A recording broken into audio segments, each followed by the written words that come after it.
Wow, that was awful. I just watched the Super Mario Galaxy movie, so you don't have to. It's not as bad as a lot of people were claiming it was, but it's not amazing either. It's definitely a step down from the first movie, which is disappointing because that was one of the highest grossing animated movies of all time.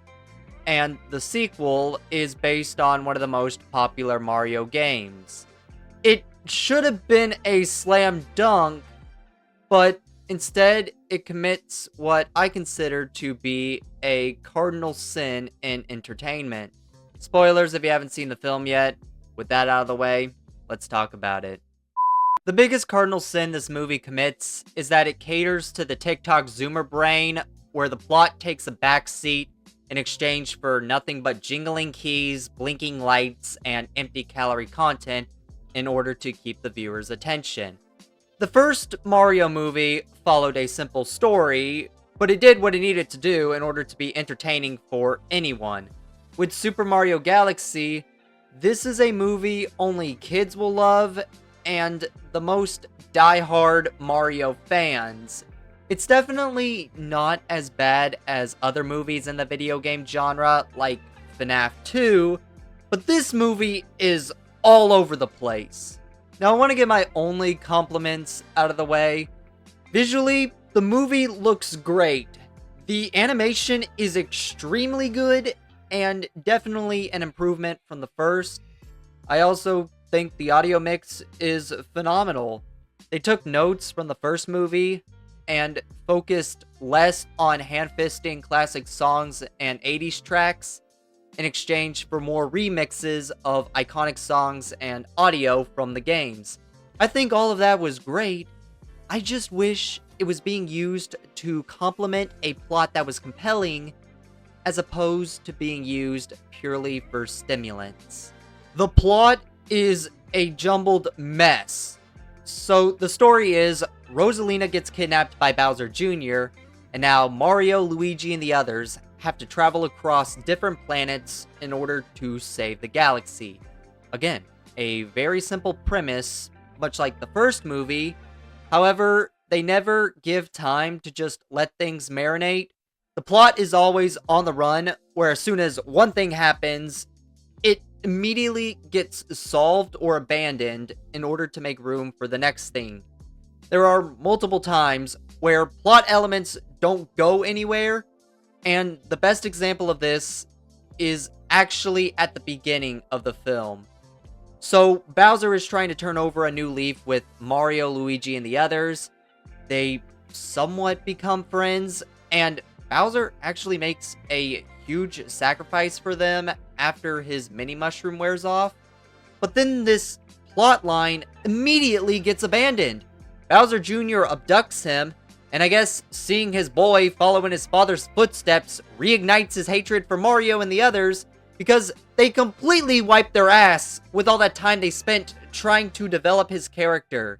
That's just the most egregious, but there are multiple examples of this. Another thing that happened, and I'm still shocked they spoiled this before the movie was released, Fox McCloud is in this movie. That would have been a super hyped moment had they not done a whole press tour about Fox McCloud being in this film. Anyways, so he's taking the Mario game to the planet Rosalina is being held captive on, and they end up crashing onto another planet. Now they set this up to be a huge problem in the film, but then immediately it gets solved. Literally 5 seconds after crashing, Luigi sends out an emergency broadcast, and instantly a bunch of Lumas come to rescue them in the middle of nowhere, mind you. They just fly on by and help fix the ship so they can get to Planet Bowser, which is like 2 blocks away. It's just a movie that's speedrunning hype and trying to make you point at the screen every time something happens that fans will recognize. It feels like they're trying to emulate what the Minecraft movie did by selling tickets through memes and references. I'm sure many of y'all saw the leaks and promos, But this movie is packed with cameos. There are so many references to other Nintendo properties that the Super Mario Galaxy movie promptly earned the title the Super Smash Bros. Movie before it was even released. It wouldn't be half as bad if it was all connected somehow. I already mentioned Fox McCloud, and he is a great character overall, but that's largely because he actually has a purpose as to why he was included in the Super Mario Galaxy movie.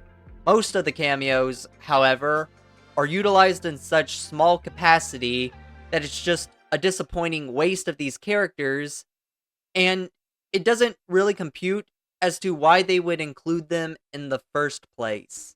Nothing really flows in this movie. It just wants to include things for the sake of having it in this film without any real reason as to why it makes sense narratively. And because there are so many characters and cameos in this movie, a lot of them are taking a backseat. For example, Mario, Luigi, and Yoshi are front and center as they tackle the forces of Planet Bowser, but a lot of the other pivotal characters from the first movie, like Donkey Kong, they got benched. Fox McCloud was a really cool addition to the film, but he has less than 10 lines.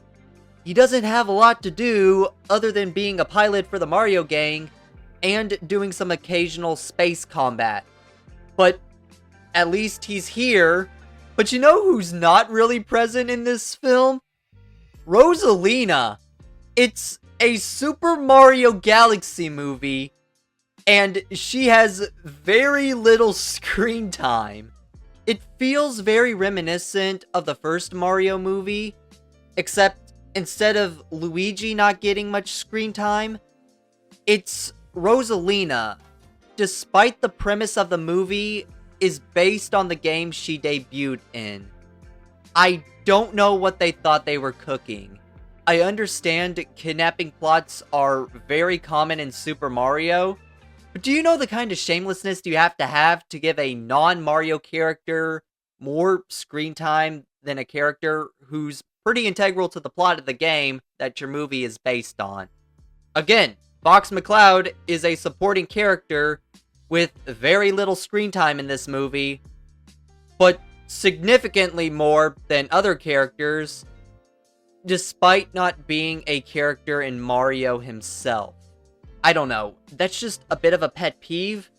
I think it would have been a lot better if Rosalina acted as sort of a guide for Mario and Luigi as they traveled across the galaxy. Kinda like how Peach was to Mario in the first movie. But it is what it is. This was the final product, and it was disappointing, to say the least. Anyways, I just wanted to talk about this because it was a highly anticipated sequel, and although I think they just fumbled the ball with Super Mario Galaxy, I imagine it will still gross $1 billion. It's a Mario movie made by Illumination. They have their golden formula for making money, so I don't think catering towards kids is going to be the death of them. But if you want to be better than Illumination, make sure you tip your bartenders and go to church. That's really about it. See ya.